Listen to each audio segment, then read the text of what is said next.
It's good. Yeah, it's old.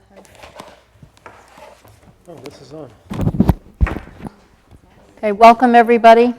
We're here tonight for the June 27th, 2017 meeting of the Hsdsb School Board.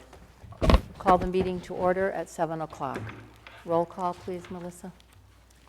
Kathleen Aberzizi, Here. Jason Cipriano. Here? And I see that Caitlin Parnell is absent. James Sweeney, Here. Karen Yusenka, Here. and Pinkerton Academy Student Liaison Maria Sorgan's term is up, so she is not present tonight. And also seated at the board table is the Superintendent of Schools, Dr. Earl Metzler.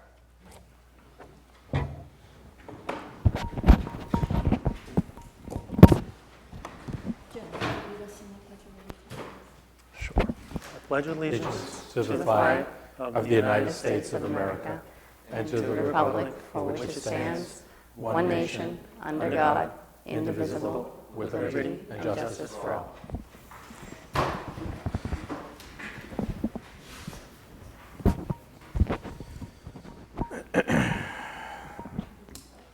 First order of business is approval of the minutes. You'll see 3 sets before you tonight. The regular, the non-public meetings of June 13th, and our work session of 6/20. Please take a look at them.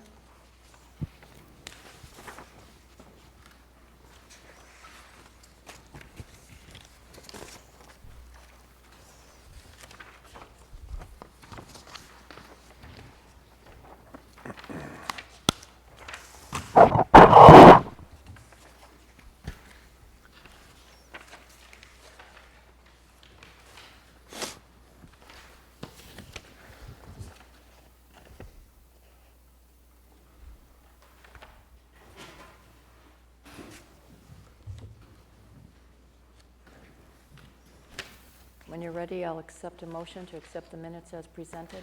So moved. Second. All in favor? Thank you. It's unanimous. I don't see any public comments, Melissa? No one signed up for any. Okay, thank you. We'll move ahead to current business. Mr. Dowd, will you please report out and update us on the summer facilities project list?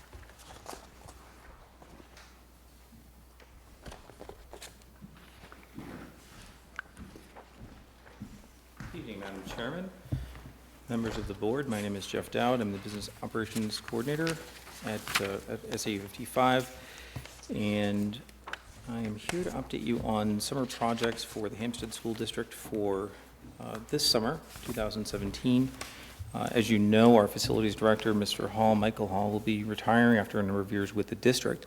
I've met with him on a number of the projects, on all of the projects actually that are going on, and in his absence, we're still moving forward with the projects, and so I'll give you an update on where we're at and how they're going to be handled. I can go line by line if you prefer. What's the pleasure of the board, or just a general overview? I don't think it'll take that long. Go line by line, please. Okay. The we have some sewer injector pit repairs for 3 pumps at Hempstead Central School. Those projects will be scheduled in the next month, along with the HMS sewer injector pits, which is number 5 on your list. Those are on track. The Central School handicap restroom creation, which is number 2 on your list, initially was for the creation of 2 restrooms, and now will be for the creation of 1 restroom based on the 4th grade population coming back into the school and the repurposing, which Mr. Collins will be able to, Principal Collins will be able to fill you in on a little bit later, but the scope of that has gone down to create one restroom, and we're still working on the details and the final dollars. The contractor hasn't been engaged on that. Everything is looking good. The HCS cupola repairs near the parking lot to the entrance to the main office, that is undergoing some work that is on schedule, but that should not be happening until a little later on. In the summer, the contractor has been engaged on that process. The HMS gym locker room HVAC design, that's a Turner project scheduled for winter of 2018. That's just a study to evaluate what is there now and what we need in the future, so we're not overly concerned about that for the summer. Number 5, I just spoke about in the first instance. On number 6, the HMS, the middle school boiler breaching repairs. That's an HVAC item, and that is scheduled for later on in the summer. And I can certainly discuss any of these with you more in depth if you have any questions on the specific project. The middle school asbestos removal, which is number 7 on your list, we have selected a contractor for that, and work should be commencing the next week or so. And that contractor will be overseen, because of the nature of the work and the regulations involved, by another contractor to make sure that they're in compliance with laws. Classroom renovations. So we had for both schools, middle school and central school, that's changed a bit, and Principal Collins may be able to fill you in on some of the moves that are happening and some of the shifts in work that would be needed in connection with that. HMS gym floor refinishing, that's a standard item. We're expecting that toward the end of the summer. Painting, which is number 10 on your list, bids are in on that. They've been received, and I believe the work will be starting after the asbestos work is completed. That should open up the buildings a bit more for that work. There's a central school waterproofing for an elevator pit project, and that would be a fall 2017 item, nothing that would need to be done during the summer. That doesn't impact students and can be done around their schedules. We have a repiping of an oil burner. That's at the central school, and that's in relation to the underground storage tank, and that's not a major project. That's been discussed and is scheduled to be complete. The design for the middle school window replacement, that is not on our radar at this time. We have a number of projects really from 13 on your list that are listed. However, they are not scheduled for work, with the exception of the window infill, soccer field fence, the central school fence along the back parking lot. I believe that is going to be addressed, as well as the HMS cafeteria door release as part of the summer work. And I believe that's all that we'd be doing this summer. These are projects that are on the radar and may be undertaken after that. Some of them are just design studies for heating, ventilation, and air conditioning. So we also have a number of security projects which you had previously approved, and I can certainly discuss the status of those. I'd just as well not do so in public, but due to the sensitive nature of those repairs and that work, those where we have needed to send out to bid, we have sent out to bid, and the work is in line to be completed during the summer. Okay. So I think overall we are in good shape. We could be better, obviously, with the benefit of a facilities director to oversee the work, but I don't think that we're in bad shape as a general proposition. So, does the board have any questions? Jason? Yeah, Mr. Dowd, I have a question regarding, which one is it, number 7, and I realize you may not have the answer tonight, and that's fine if you don't have the answer right away. If you could just follow up with us, that'd be appreciated. Does this represent the final round of asbestos removal, like after this, or is there still more asbestos in the school that needs to come out? There is more asbestos. I've reviewed the status of the asbestos as it is right now, as it's known, and the status of what will be remaining after this project is done, and we'll still have pockets of it at the middle school. For example, there is a potential at the middle school in the custodial closet off of the cafeteria, that if we ever needed to put a lift in for the stage, that's where that lift would probably go, and that work would need to be done. That asbestos would need to be mitigated before that ground is disrupted, that floor is disrupted, to put a lift in. So there are pockets. I'm aware of where they are. We reviewed what's been done, what's left to be done after this. So. Thank you. I have a question. It's removal? Correct. The decision was made to remove them rather than to encapsulate it? They've been encapsulated. Huh? They've been encapsulated, Okay. the asbestos, and now it's now we've got a, Now it just has to come out. it just has, it's the mastic, It's going to be airborne, and, okay. it's the mastic under the floor, Yeah. the glue under the floor. We have a layer of carpet, another layer of carpet, and then the floor. And so as that carpet's in need of replacing, we're taking up that first layer of carpet. That's not considered hazardous. Okay. As soon as we get into the second layer of carpet, that would be. And the problem really becomes, we have a layer of carpet that's been worn and used on a daily basis, and we have a layer of carpet below that. So if we're going to replace the top layer of carpet for, for health reasons and general, good appearance and smell and all of that, we'd need to address that first layer as well. Makes sense. So it's about that time, and I think it's been pushed as far as it can go without having been already addressed. Are there any other questions for Mr. Dowd on that? Okay, well, you can just stand up there and continue on. Because now we're going to ask Mr. Dowd to explain to us the process and purpose of the fund balance retention, including the balance, and if there are any recommendations from the DRA that we should be made aware of. Mm-hmm. The fund balance retention is an amount of money that is held by the district for, not as we hold with the capital reserve fund, but it's an amount of money held by the district for use in situations approved by the DOE. Situations could be for emergency repairs that were unbudgeted, perhaps special tuition or other tuition needs, student needs that were unbudgeted. Use of the funding typically is directly made by upon approval of the Department of Education. And in our case, typically, this is by statute, and the Department of Revenue Administration does recommend holding the maximum amount. The maximum amount is 2.5% of the fiscal year's net assessment. In our case, that's approximately $480,000. Now, what is allowed for specifically is to be utilized in an emergency with approval from the NHDOE, or to cover revenue shortfalls as prescribed in RSA 3211 or 3, and to be used as surplus to reduce the tax rate. It's important to note that as of right now, our surplus does not include any impact from that fund balance retention. So the surplus was completed or put together with the idea that we would maintain a level fund balance retention. If we released and did not reserve some of that fund balance retention, that would give a greater surplus. If we added to that fund balance retention, that would take away from surplus. Right. Mr. Dowd, for those that are not as familiar with the fund balance retention, can you also explain, does that money accumulate, or does that money have to get reset every year?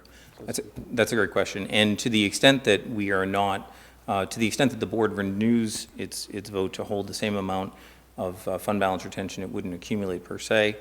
It is an amount that does need to be voted upon every year. And if it's not voted upon proactively by the board, then it would be deemed lapsed back into surplus. So the fact that we retained some last year is really immaterial to this discussion because it doesn't get retained. Correct. We're not just adding to a pool. Correct.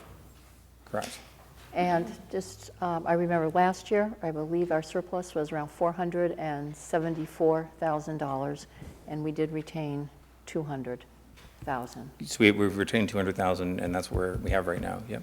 Yeah, and this year, though, our surplus is at around $674,000. Just so the board knows, the surplus has gone up. It's a larger amount. Mm-hmm.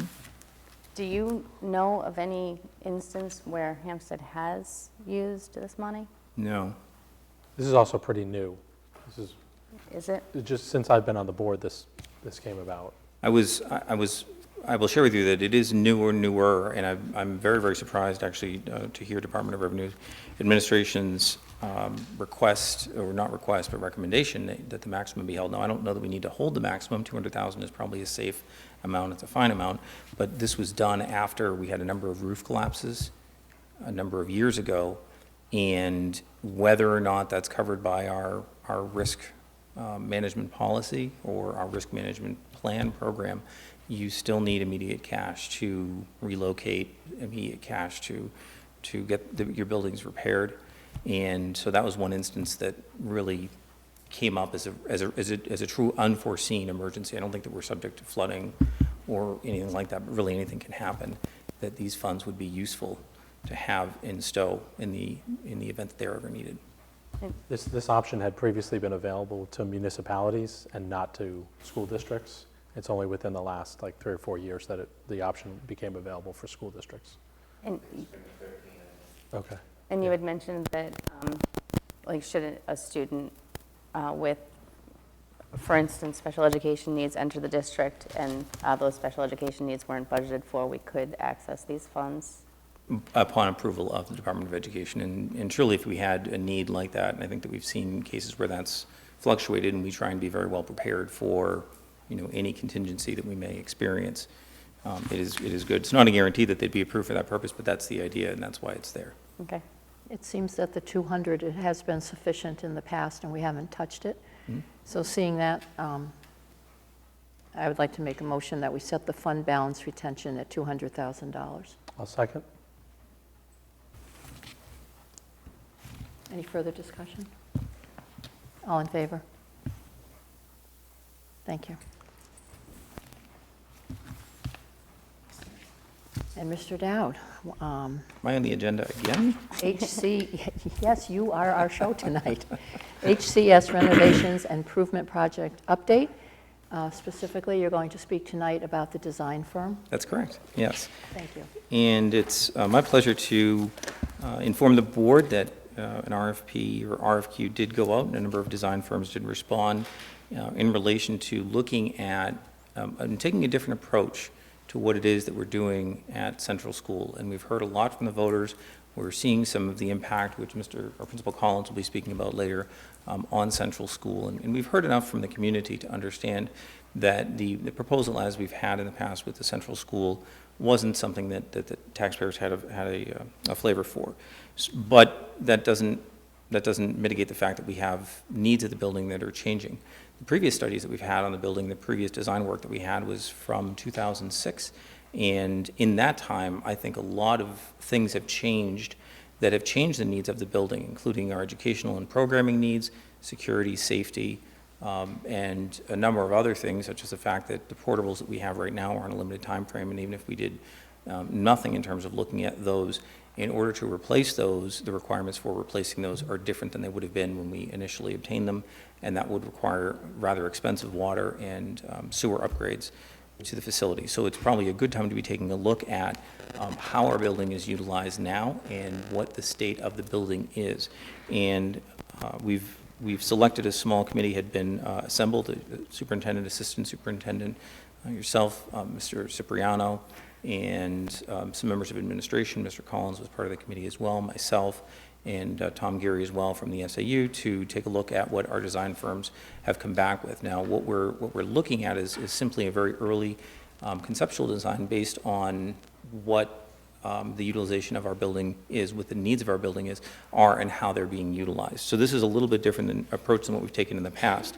The previous projects that we've sent out to vote to the voters and bond have been really based on a plan that was from, again, 10 years ago. So to bring all of that up to the current status, I think that it would be in good order to work with an architect to see how our building is being utilized, to make sure, and that's one of the concerns that I heard a little bit anyway from our taxpayers, is what's the utilization of the building now? You have plenty of room, and enrollment's not going up. Let's take a look, because our programs have.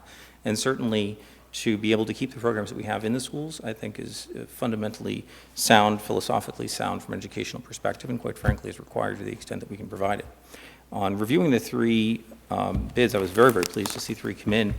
Dennis Myers, PA, the architects, came in and presented and had a very favorable view on their work. What we had asked that they undertake would be an existing conditions review and feasibility study, early conceptual design options and budgets for whatever use it is that they see the school and what the ongoing needs of the school are going to be to get everything to work. Preferred option, early design concept and related documents, and some estimate work, board meetings with administration and that sort of thing. Their fee for that is $29,500. And I think it's important to note that 10 years ago, and I wasn't around at the time, the board at that time undertook a view on the Central School. I believe that Central and Middle were included in that, but $300,000 is what I've been hearing as the number for that work. That's not what this study is. That's not as in-depth in terms of bringing together architectural renderings and plans. This is just to take a look at what it is that we have at a very high level and to make sure that our buildings are being utilized to their best ability, or to accept recommendations as to how to continue to use our buildings. And if there are recommendations for security or for any other enhancements to the building, that there would be conceptual plans presented to inform our parents and our faculty and our taxpayers as to what their proposals are. But as for right now, really, this is a very, very high level, and this is a very, very different scope of design and design review, building utilization review than we've undertaken in the past. And I think that that's probably a smart thing on the part of the board to be able to get that concise look-see. Yeah, after going through it too, excuse me, Dennis Myers, they really checked off all the boxes. We are on a tight schedule. They are able to deliver according to our time schedule. No problem with that. That was it. Well, And that, just so you know, that 29.5, yeah. that covers all the work that they will do from now until voting.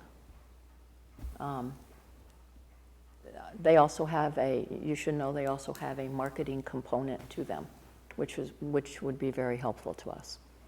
For us to better be able to understand what it is that they're seeing and that they're proposing. Education, to educate people, to educate the public on what it is they're looking at, and to justify why we need this, why we're putting this forward.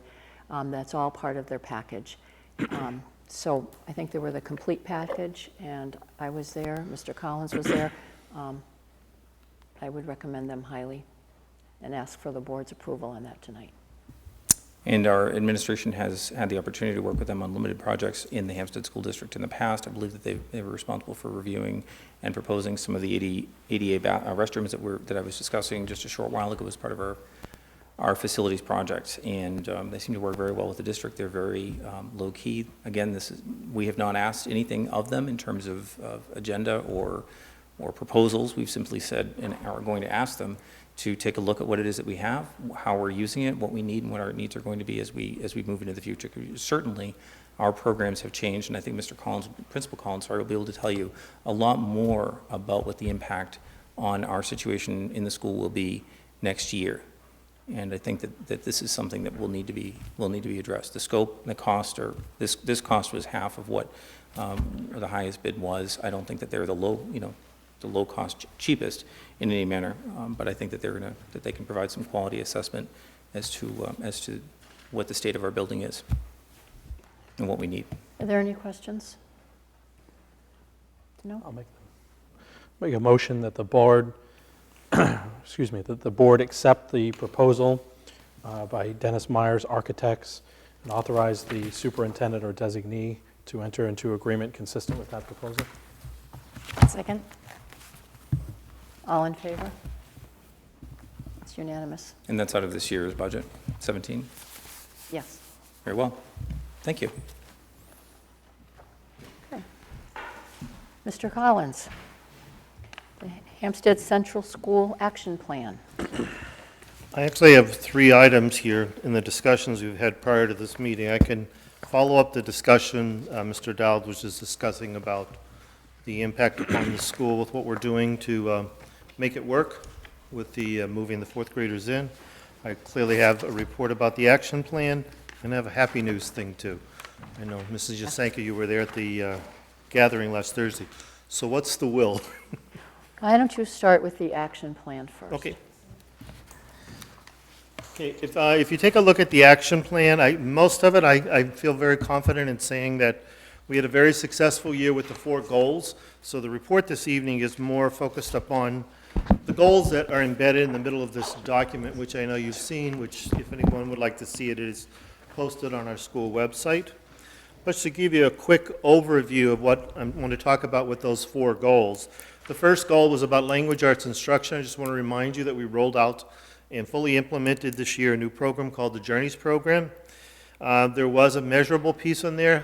I'm going to share with you my thoughts on how we fell a few points shy of our actual measurable goal, but I have some thoughts on that one. Goal number 2 was about social emotional behavior and growth with the loss of a wonderful assistant principal, Mrs. Marino. This is one piece I know her heart was in it this year, and I have very good news to share about the progress we've made there. School and parent communication, I feel like we've made great gains. The measurable on that I need to see once I see the results of the survey that was completed by parents primarily, as well as staff. We don't have those results. They should be arriving maybe even later this week or next week, so it'll give me a summer study project. And the last one is student digital communication. We made some gains, but it's pretty clear that we need to continue the process on student digital communication. So if I could walk you through the first page on goal number 1. If you take a look at it, the measurable piece on this goal was to reach an 85% of students at benchmark. The actual number is at 81% on Dibbles and 82% on iReady were the measurables that were there. So the question was asked, did we shoot a number too high or did we not make our mark? I have to say right now, I haven't dug personally deep into the data here. I know our data team spent quite a bit of time and left me with a lot of homework this summer to meet with a few teachers and talk about some of the results, analyze, look for some cross data to see where we are. I mean, we're not that far off. The difference between 82 and 85 and this type of a measurable is good. Just so you know what that number means, what it means is that 82%, according to iReady, 82% of our students are at or above grade level. It means 18% of them are out there that there are pieces that suggest they aren't performing at grade level. You do know that there's a certain population that needs certain things in their learning profiles and needs. It's very challenging for them to reach grade level. Then you have that bubble group. My focus will be to look at that bubble group, those kids that have just missed it by a point or two here or there within the assessment. So I can assure you that's one of the pieces I want to be looking at. More importantly, the Journeys program, it rolled out really well this year. We ran into one little bump along the road with the Journeys program. You might remember we lost a professional development day in the middle of the winter. That was one of those days that we were planning on doing some work on Journeys. That kind of put us off track a little bit on some of the scheme and the training. But teachers are very resilient, did a great job. We made some changes in some of our internal processes to work with this. One of them is a whole professional learning community. We have a professional learning community, for those who don't know what that means, it's a professional way that teams get together and talk about professional topics. One of the things that they did this year is worked on our goals, and one of them was specifically Journeys. They devoted a lot of time to Journeys, so the fourth grade team, as an example, sits down, looks at the data, looks at the lessons, looks at the program. How does this reflect upon all the assessments, and how did it work? I feel that we made a lot of great gains here with our PLC work towards this. One of the number 3 goal, just so you know, that one refers to a program called Vocabulary Through Morphemes, excuse me. That was actually the last vestige carryover of the training we had with Dr. Tolman and letters. You might remember we spent many years working with her, and that's an important component in 4th grade English language arts. The technology tools is the one where we got the hit, because that was the day we lost. It was, I think, one of those February dates, so we did have to reschedule that. That meant some of the teachers were a little bit behind on doing the technology components that go with Journeys. I have to say it was very enjoyable for me to walk through rooms and see lots of consistency of program and the options that do exist within the Journeys program. Let's go on to the next one, the social, emotional, and behavior goals. If you take a look at the social, emotional, behavior goals, one of the things that we were trying to do, some of you know we have this internal system called the Note Home, where parents can get a note that says your child did something exceptional, an expected behavior, just a nice affirmation note to go home. And we also have the other note that goes home that says somebody had a problem with one of our school rules. Respect location or safety, they did something unexpected, so we want to report it out to parents. I have to say to you, the thing that I found most fascinating, in fact, it even surprised Mrs. Marino. I says, hey, give me the exact data. We actually saw a 20% decrease of those unexpected behaviors being documented, which I think is wonderful if you look at the big picture where our school has been going. And on the other side, we had a 15% gain on those expected notes going home about the things that kids did, those awesome pieces. The other thing, we look back 2 or 3 years, the usage of the Note Homes has been gradually increasing every year. And I'm looking forward to seeing what the next generation is going to be. One of the pieces that was embedded in the middle of this is we were looking at a variety of programs to support some of the social emotional supports for children. One of them is PBIS. Some of you know that that's the positive behavior systems. Actually, one of our Timberlane districts is very involved with. I think 2 of them are. Many New Hampshire school districts are involved with it. Second one is called the Second Step Program. I know Timberlane uses that as the centerpiece of their guidance program. And another one was a program that's been around for probably 25 or 30 years in education. It teaches classrooms a thing called a classroom teachers, a program called Responsive Classroom. After a great deal of study with all of our groups that are doing this, working on this goal, we've decided to move forward with the Second Step Program with our new school counselor, Mrs. Krista. She started teaching that as part of those guidance classes. The next natural step is to push that into the classroom, so the classroom teachers are working with them. Now, the second step has all sorts of social emotional training programs, everything from bullying to students' confidence and all those nice little pieces. We've seen it in our sister district in Timberlane, and we're looking forward to seeing it naturally grow in Hampstead. Another piece that happened this year with our new school counselor and our school psychologist, they created a nice little group called the PAC, which is the psychologist, the assistant principal, and the counselor. They met weekly to do everything from talking about programming to talk about individual kids. A good example of, I said in quite a few of those meetings, is they would say, okay, this kid's got 3 notes home in the last 3 weeks. What are we going to do about it? So, maybe it's 3 positive notes. You go find a way to say thank you to that kid for doing something, just above and beyond. Or maybe they've got the other note and you want to look at it. It's helped us thread it right through some of our response intervention systems so we can get a school counselor right with that kid a little bit quicker. So we can get in touch with the parents and meet with them and have those bonding sessions in the principal's office if that's necessary. You need to look at all the way through. How are you going to deal with this one? Another wonderful piece of this is many people have read Carol Dweck's material on mindset. She's a great speaker, and she's got lots of disciples all over the country. And we actually have one right here in New Hampshire we found. She's a former teacher that's now traveling on the talk circuit. And she spent some time with our staff this year. She actually came in and did some specific training with our teachers. She did 3 sessions. You'll see the dates in point number 6. And she actually came back and did a follow-up session with our paraeducators. So that book's all over the place. If anybody hasn't read the book and you'd like to borrow, I think we probably have 30 or 40 copies floating around Central School. It's a very good book. It'll open up your thoughts on why you do things and what's going to happen. And then the word yet will enter into your vocabulary, a very important word. The next goal is on school and parent communication. I know I received some level of success when I received some emails from parents at the end of the year just saying thank you for calling me regularly. I ran into, some of those parents I don't see often, like the dad that's always working 60, 70 hours a week that just happened to be there for end of the year performance. He walked over and said, I just wanted you to know, I knew your voice as soon as you started talking at the beginning of the performance because I've heard your voice on the phone quite often this year. You get that phone call that says buses are delayed or we've got something coming up. Bits and pieces. We held off on emailing to all the parents, but it is very regularly posted on our website. You can gather it through the app. But we've also been wetting the stuff within the newsletter onto our website. So you're seeing a lot more information popping up and through our website.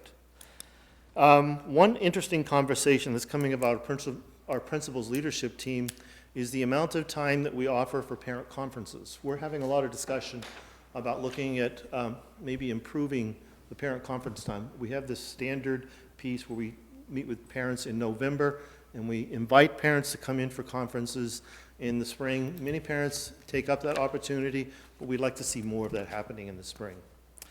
The last one is Student and Digital Communication, Hsdsb, which is the International Society of Technology and Education. Their annual conference is going on right now. Some of my principal colleagues are just tweeting like crazy. So it's a really great conference. But they are the ones that set the standards of what we want to do in our business. And one of the standards that they're trying to help us work on are to create the e-portfolios as well as the standards on communication. You will see that we're partially there. Some of the pieces we've got done.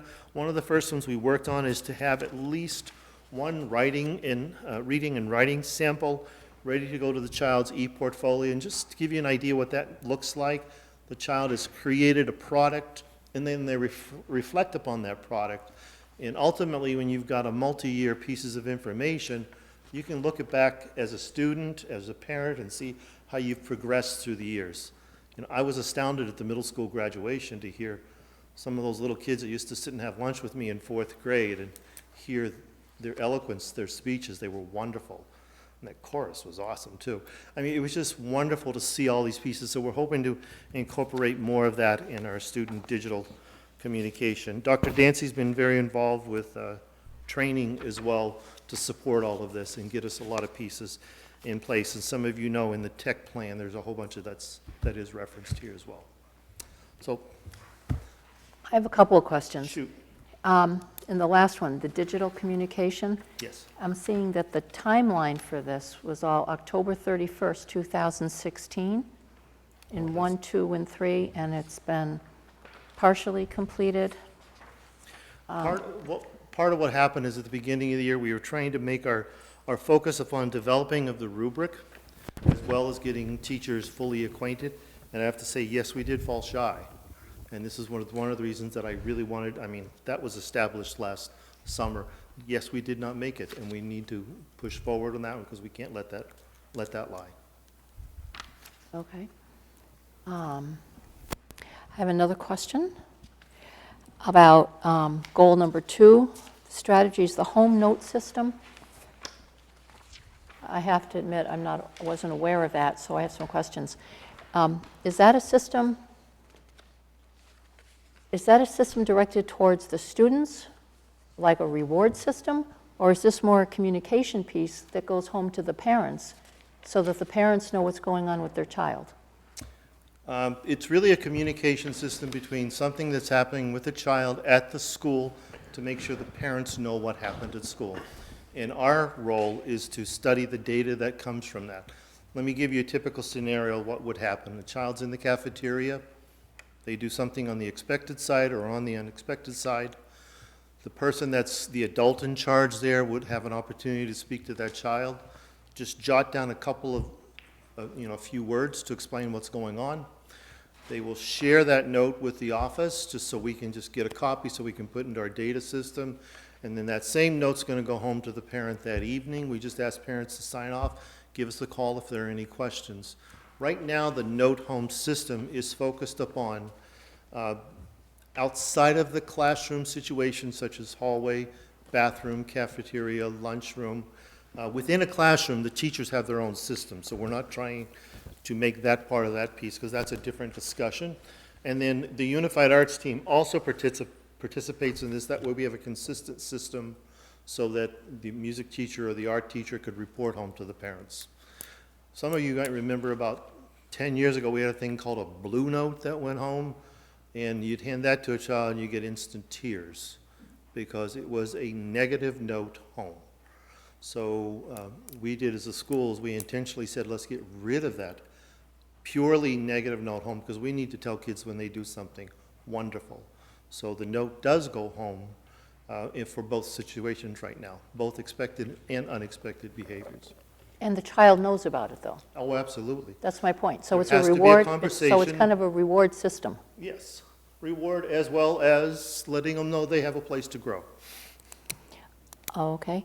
Could you just give me an example of when what would cause an unexpected note to be written? You have a student that's on the playground and they have an altercation with another student and they make a bad choice in that altercation, whether it be maybe they use words, maybe they use actions, maybe they use physical, maybe they blow up in the wrong behaviors. That's clearly an unexpected behavior, which a parent should know. And then we're going to work with the child at the school so that they understand that, that was an unexpected piece.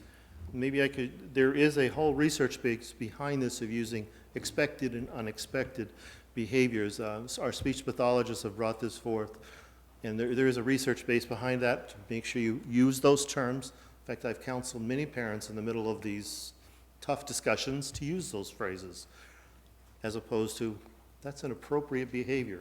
Big word for a little mind. Expected and unexpected is an easy word for more children, especially younger ones.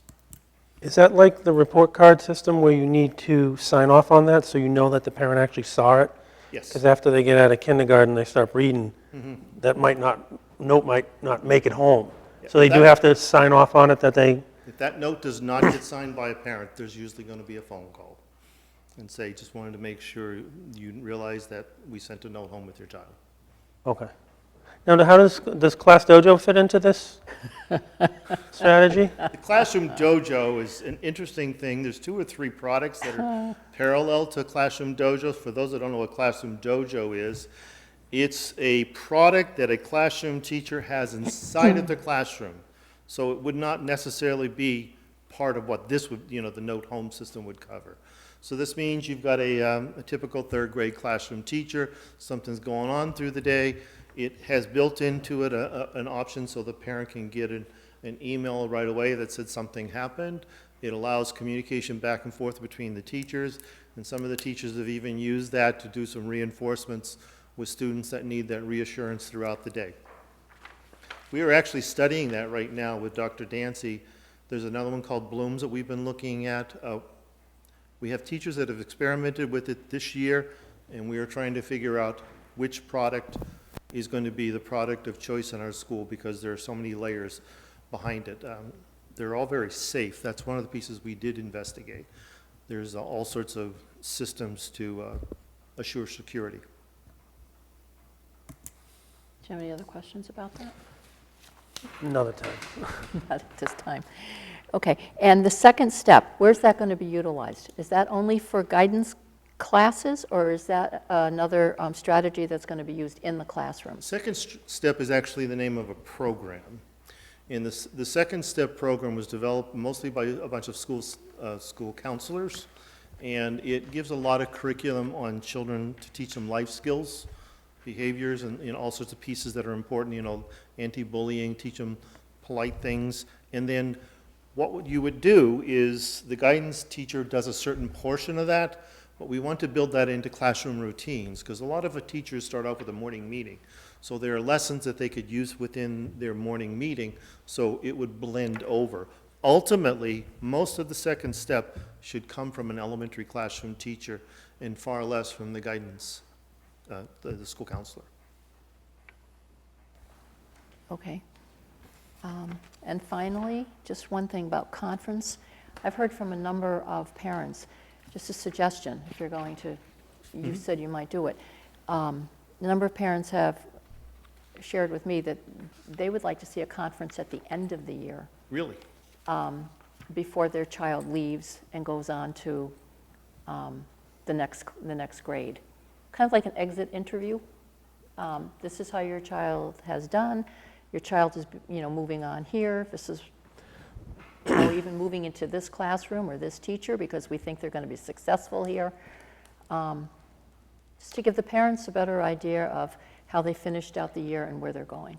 So like a June or a May, June type thing? Yeah. I think one of the conversation we were doing was something to follow with the 3rd report card, because we do the 4 report cards through the year. And it would be an interesting thing. That would be a really interesting thing to ask questions, follow up directly with parents and see what they would like to see. Good question. Thanks. Yes. I think that's a great idea. I would probably recommend before Memorial Day to try to bring some closure to the year. I've heard similar comments from parents that they really appreciate that getting to know you kind of conference at the beginning of the year, but really something that would help bring closure.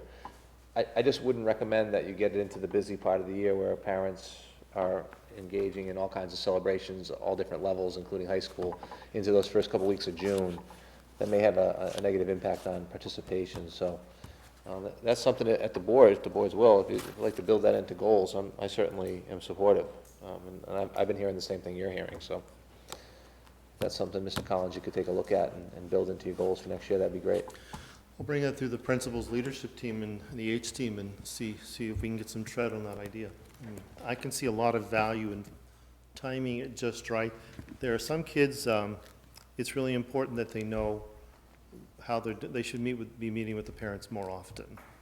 And then there are those other parents that, let's make a good excuse for them to come in, rather than try to catch the teacher at the end of a late end of the year performance, which is, I think, what you're referring to, Dr. Mess, with, Well, yeah, the value, really for parents is, it's closing out the year like an exit interview. It's also, parents like to hear about, well, okay, what kind of preparation do I need to engage in to be ready for, late August, early September of the next grade. So Second set I in the I think, stage. I think you'll find that parents will appreciate and support this goal.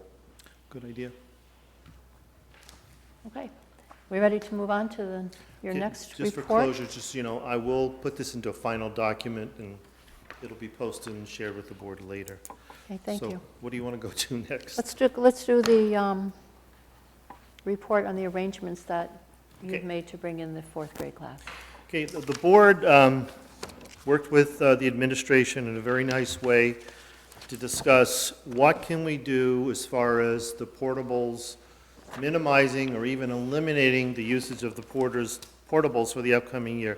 The decision that was made was to bring in the classrooms, basically the students that are spending their full day out in a portable. And just to be very particular, we have 2 fourth grade classes that have been in portable number 3 for a while. So the question was, make that work. Dr. Wilson and the H team had a lot of discussion, and we extended that and said we would definitely want to bring in the therapies of the young students that were going out to portable number 2. This meant that we couldn't stretch it all the way to bringing in the entire ventures programming and the music program yet.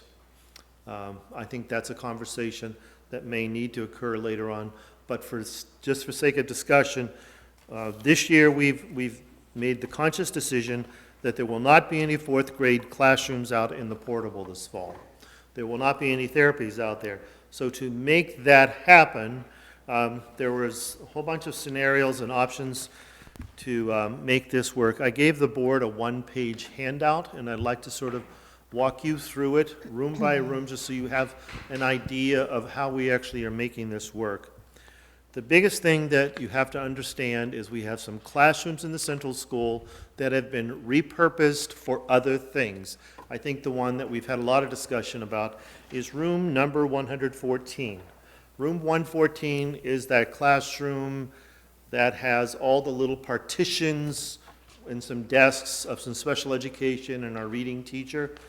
I need to make that back into a classroom this fall. So by taking all of those little partition pieces, I still need to provide the services for those students somewhere within the building.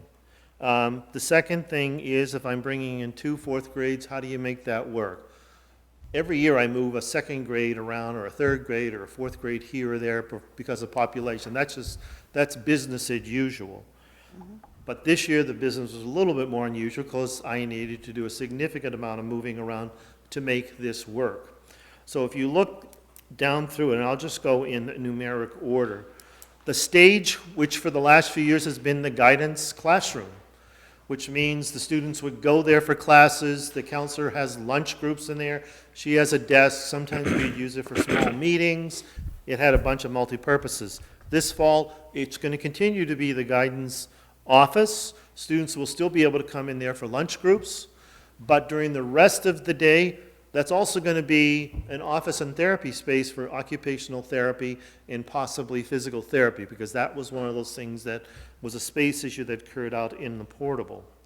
The classroom, which was room number 113, had a mixture of remediation, which means reading and math support, along with special education.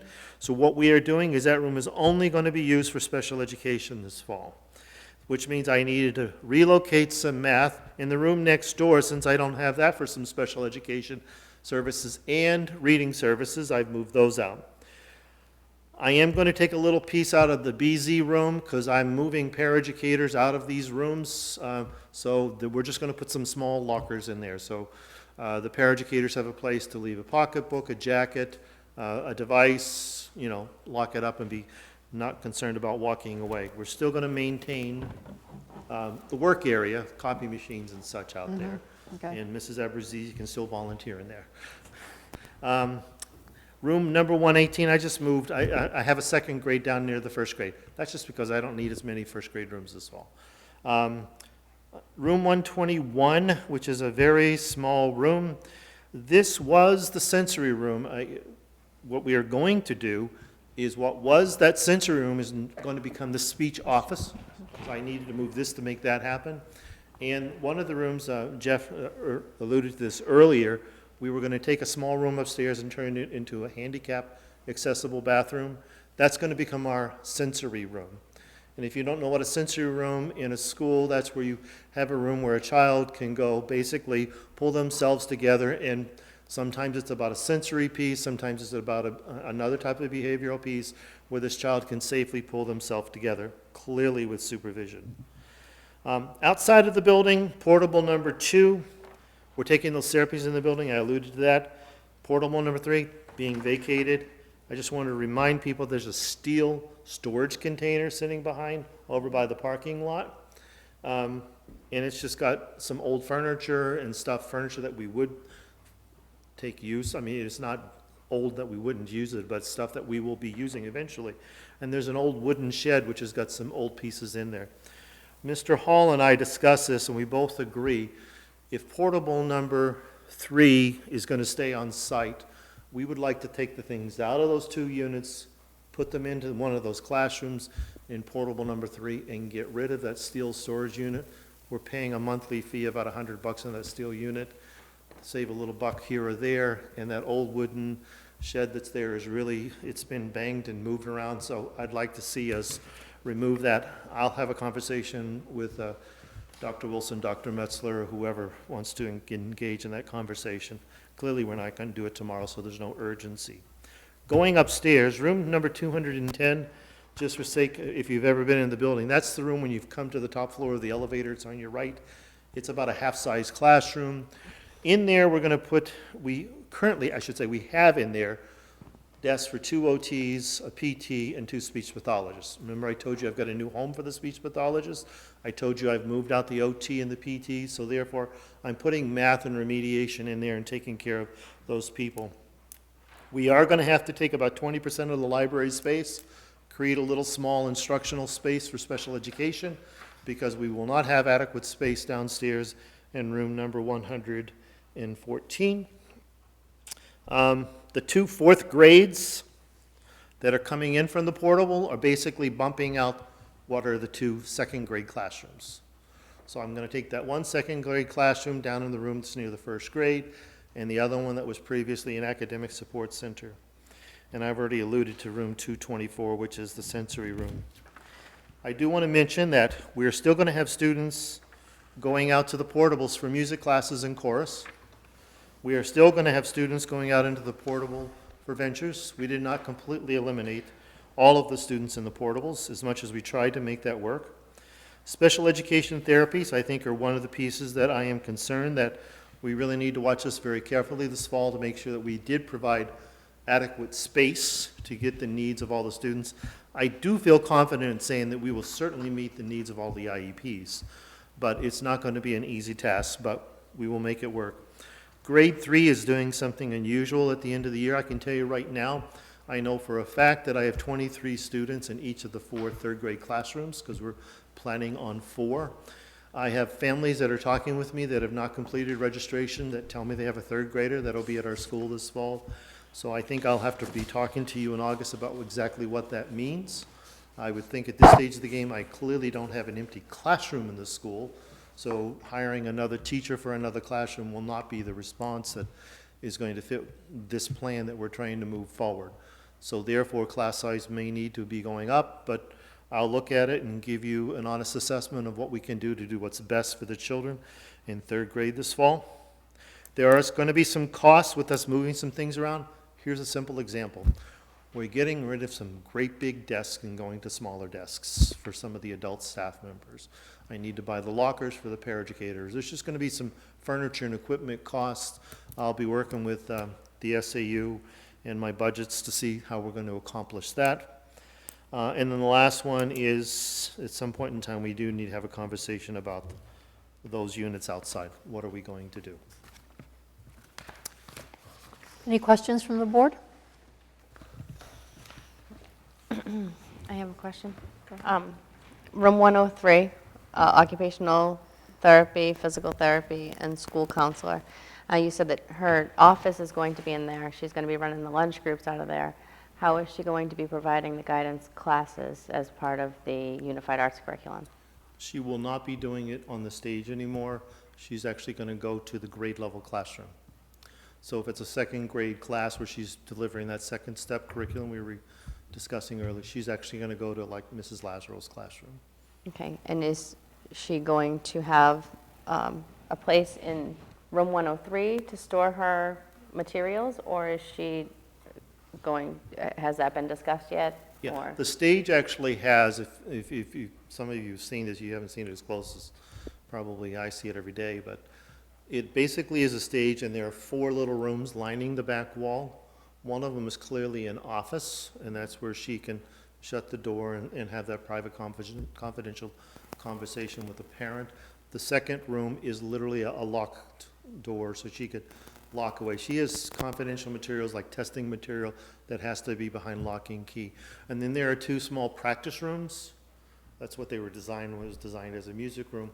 Each of those 2 rooms will, they're about a 50 square foot space, enough that an occupational therapist could sit in there safely and work with 1 or 2 or 3 children in what is referred to as tabletop OT services.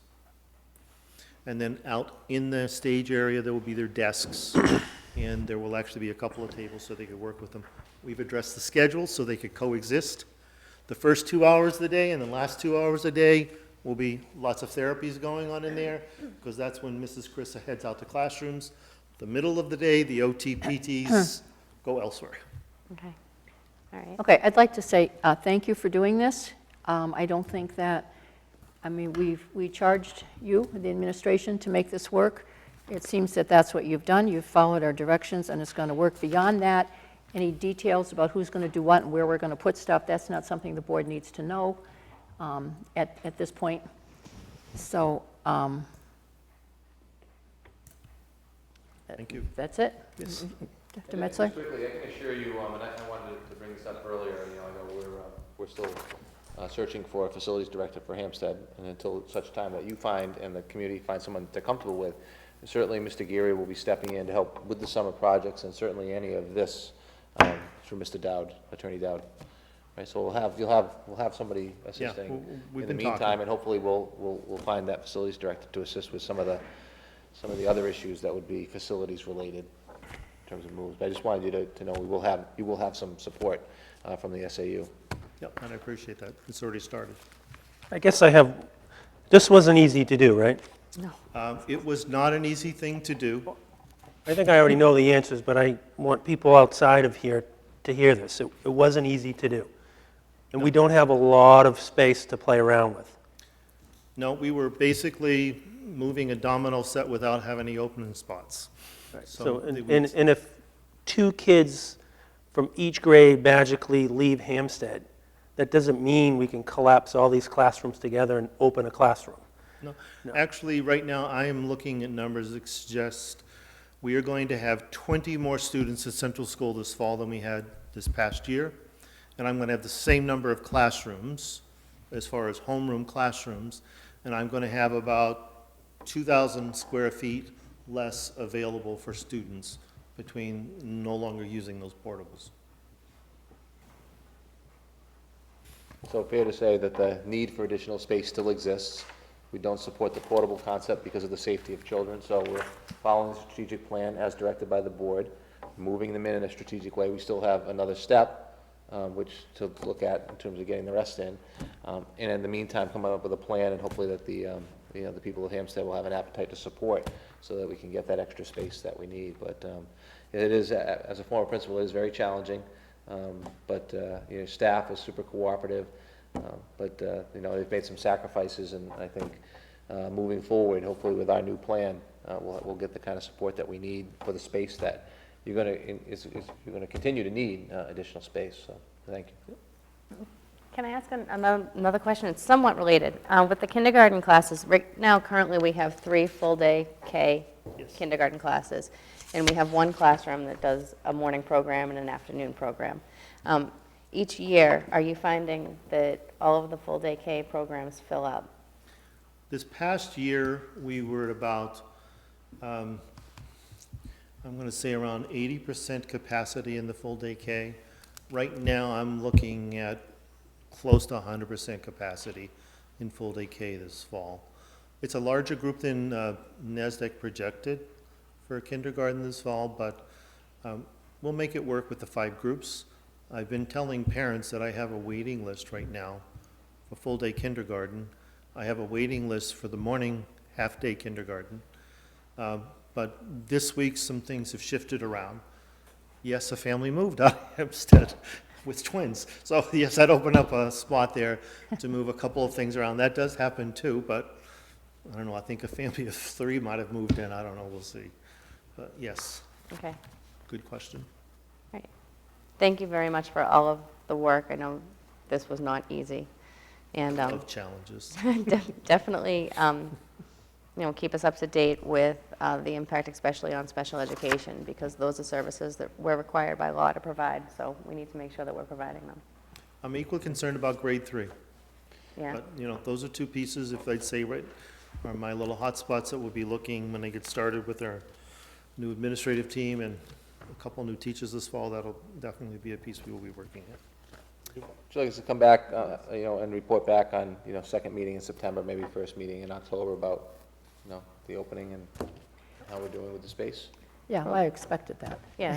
I wasn't going to ask, was an because I was expected going to behavior. expect that you were An going to do unexpected that. behavior. That's an expected thing from the principal, I got that. Yeah, Can I just close with one little happy thing here? you sure I may. know a couple of board members made it to the unveiling of the new shade structure at the central school. It's beautiful, kids love it, and Katie Toscano, who gave us that opening sum of money, the board supplemented to make it a little bit bigger. We got gifts from Mother's Club. We've got those big picnic tables, which are handicap accessible. And we were thrilled. We had a little ribbon, and Katie opened it up, and she said thank you. Oh, and by the way, here's another check for $15,000 that she wanted to donate to us. And Jeff Dowd's a very smart man. He says, "Did she tell you what it's designated for?" She said the same thing she said the last time. Do something for the children. I started talking to the children. The first one I thought really wasn't a great idea. They want an ice cream truck by the playground. Didn't think that one would fit. But what I'd like to do is have board permission to accept this major donation, and then do some research this summer on what we would like to do for the children next year. You have a motion? So I'll make the motion that the board accept the $15,000 donation by Katie Toscano with thanks. One second. Third. All in favor? Thank you. Thank you, Mr. Collins. Please convey our thanks to her. Yes. Pictures on the website. Next, school board goals. We met and we went over, everyone had some input, and this is what we've come up with. I think I'd like to read them into the record. They can still be discussed. Everyone at that meeting, I know Jason, you were unable to attend, but everyone else at that meeting seemed comfortable with these, but we want you to be comfortable with it too, so feel free to have any additional input. Under curriculum and assessments, to support a curriculum that includes competency-based assessment and includes integrated classes. To research the potential to reduce homework by identifying the advantages and disadvantages of homework, looking at options for practices, and making recommendations for district policy. 2 was facility improvements. To support green efforts in the school district by reestablishing a recycling program in both schools, reaching out to the town to explore a composting program, and researching solar or renewable energy programs measured by increased initiatives and reduced costs to trash disposals or energy. To educate the public about the inadequacies and the need to secure funding for renovation and improvements of the facilities in order to meet current state minimum standards for education and recommended safety requirements. This will be measured by creating a long-term comprehensive facilities plan and a short-term renovation plan. 4 is communication, public relations, and school board initiatives. The Hampstead School Board will engage directly with the community through public meetings and leverage existing and new technology to distribute information and resources for educational topics affecting the Hampstead School District. The board will work to increase the responsiveness of the district, transparency in communications and board actions, and dissemination of information. The Hampstead School Board will monitor and report twice a year on the progress of the yearly action steps toward the long-term goals of the school district's strategic plan. And number 5 is budget. To develop an executable budget, 2018-2019, for the school district that supports a culture of continued improvements and focuses on student academic requirements in a fiscally responsible manner. That's it. Dr. Metzger. If I could just ask, is it okay, and Melissa and I are looking at, just to renumber, number 4, number 3, and number 5, number 4? Oh, yes, that would Just be because great, I thank think you. we took 3 out, right? That's just for the record. It was numbered incorrectly. And while we were doing this, Dr. Wilson was obviously, and she was in attendance, and shared with us that these goals are good because they kind of coincide with superintendent's goals, administrative goals. So we're all on the same page, working towards the same end, kind of going down the same pathway. I think that's it. Jason, do you have any? No, I mean, these are all consistent. These are all things that we've talked about pretty regularly. So. Yep. Okay, can I have a motion to accept the school board goals? So moved. Second? All in favor? Thank you, everybody. I am so glad the goals are done. Now they get to do this. So glad. Policies. For second read, I'm presenting to you policy EHB, data records retention, policy JICH, student drug and alcohol abuse, and IGE, parental objection to specific course material. Madam Chair, Yes. I move that the board accept on second read the 3 policies that the chair just stated. I'll second. All in favor? Thank you very much.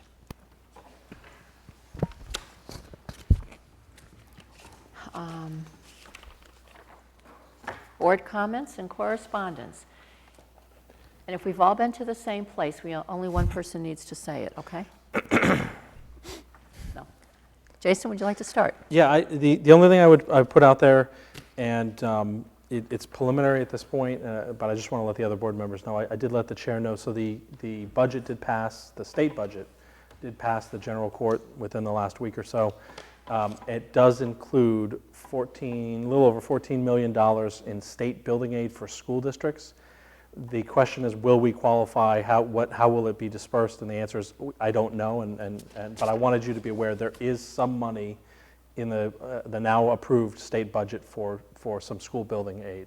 How that affects our potential project, again, I don't know, but just know that it's in there. It's good to know. I didn't realize that. Thank you. Yeah.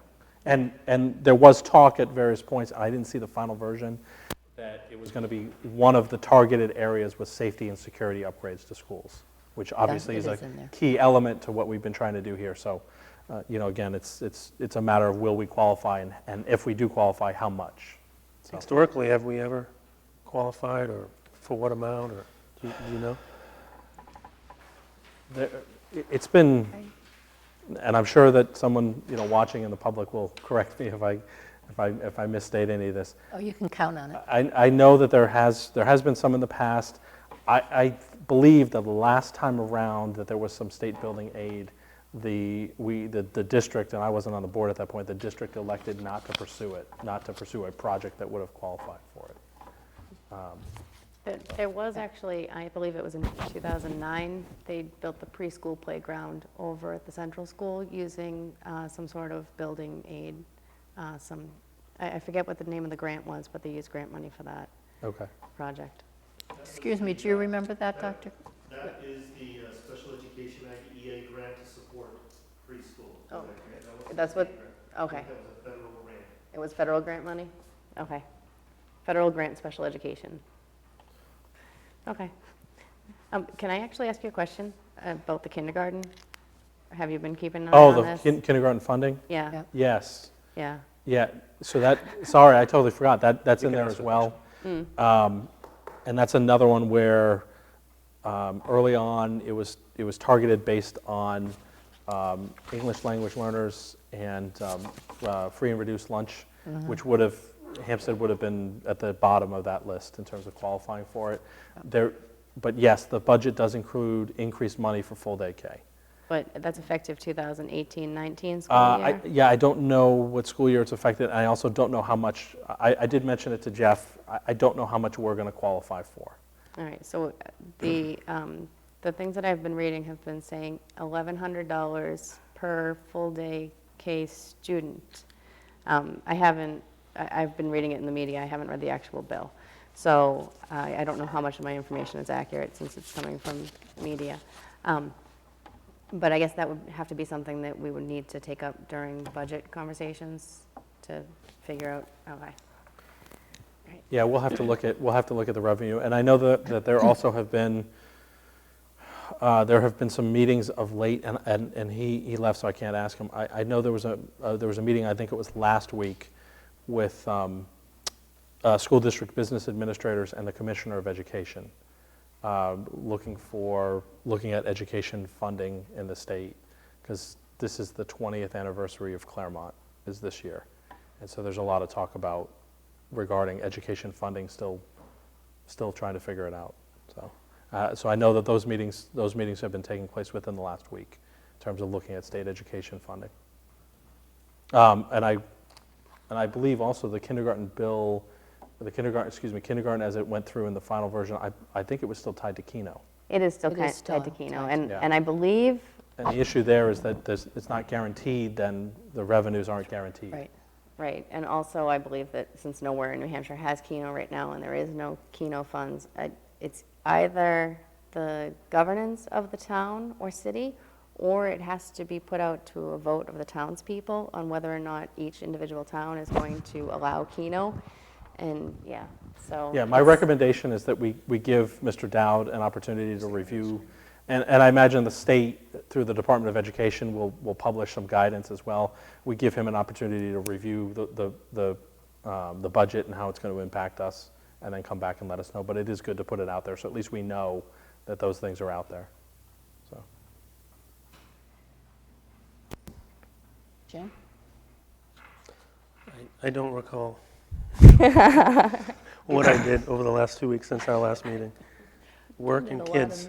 Yeah. Yeah. Oh, yeah. Kathleen, do you have anything else?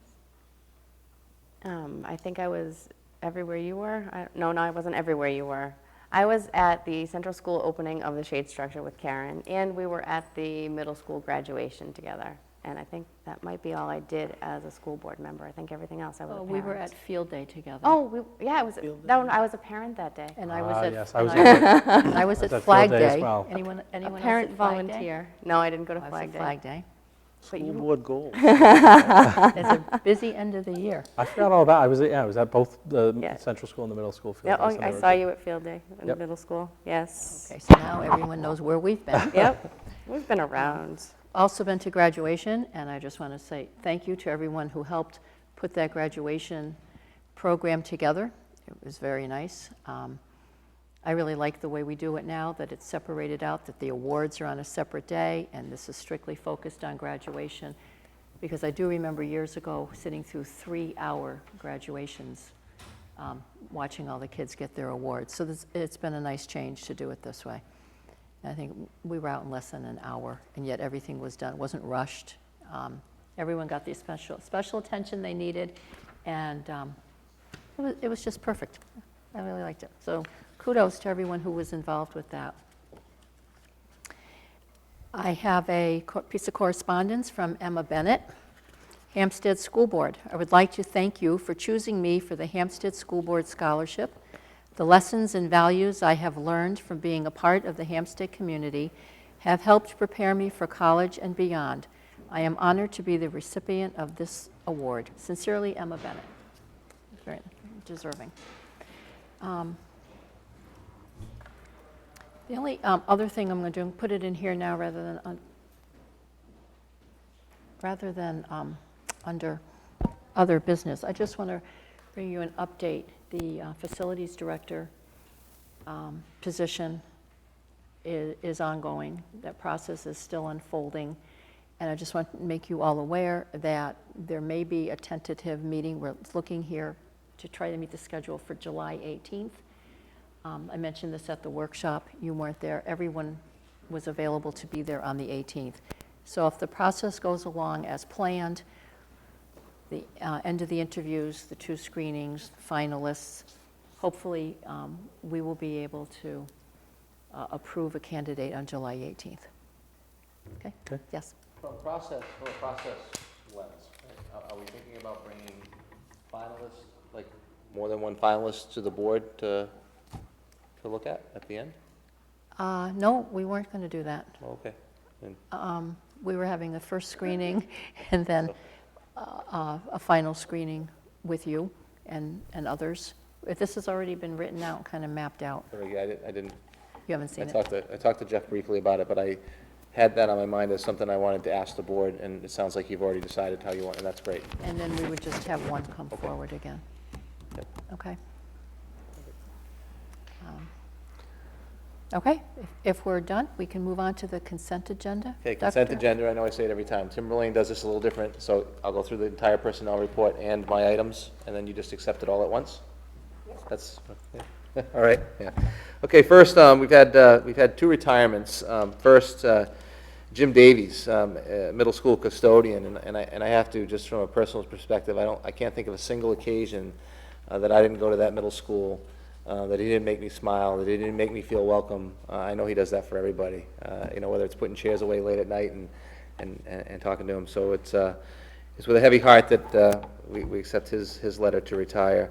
Also a great para-educator at our central school, Laura Treat. She's been with us for 19 years, and I meant to mention Jim has been with us for 11 years. So we wish them best in their retirement. We had a late resignation. Unfortunately, we lost an excellent teacher at our central school, Susan Foley Vadabankar. She's been with us for 3 years. Annually, you renominate a Title I teacher around this time, Patricia Shagru. So I'm going to ask you to renominate her. And finally, we have a nomination for Central School, Samantha Rodriguez. She comes from, I believe, the Andover school system. Great recommendations, outstanding in her interview, and we welcome her. So that's the personnel report. With Maria not here, I just want to put a plug in for Pinkerton Academy.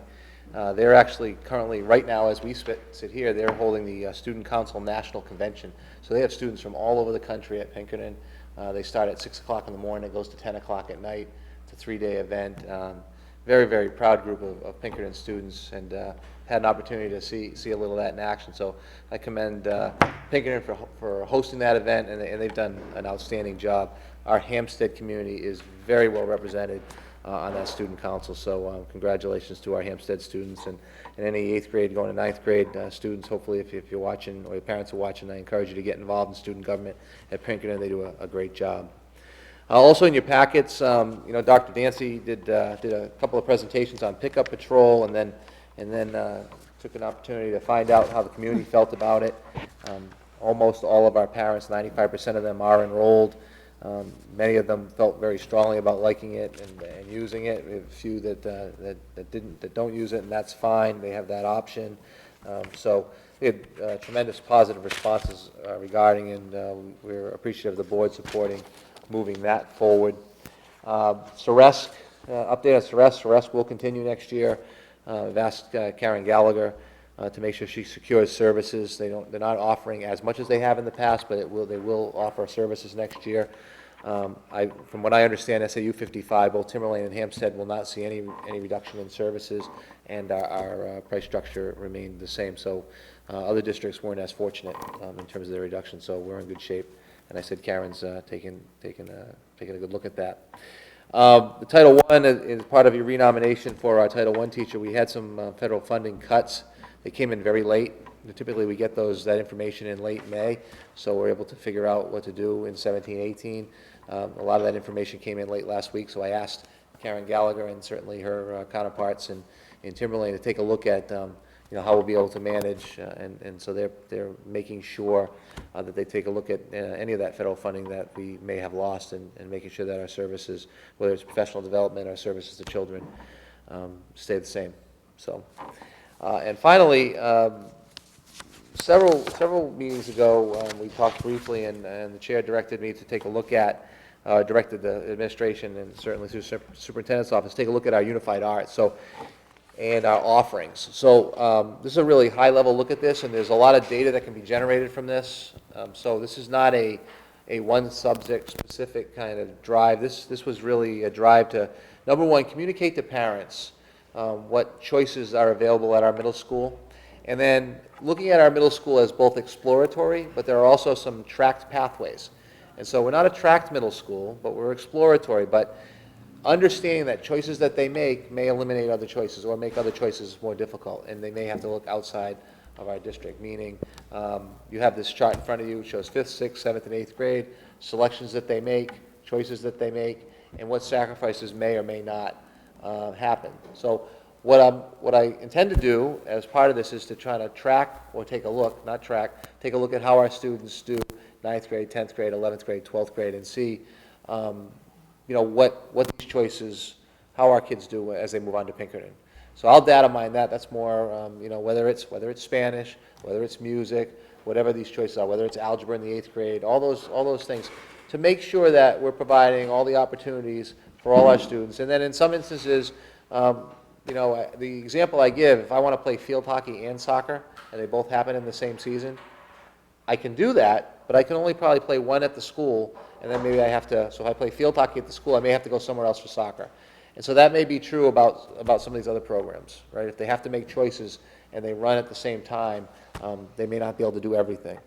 So I wanted you to have all that. We intend to put this up on the web so parents can see what these choices and can have discussions. And then I encourage any parents that may be confused by this or may need more information, because this is a really high look at it, to reach out to Mrs. Denola or Mr. Collins and figure out to make sure that this is really a middle school thing, but if they have any questions or concerns about a schedule or any of that, to reach out to the building principal, and they'll be available to assist them with any of their questions.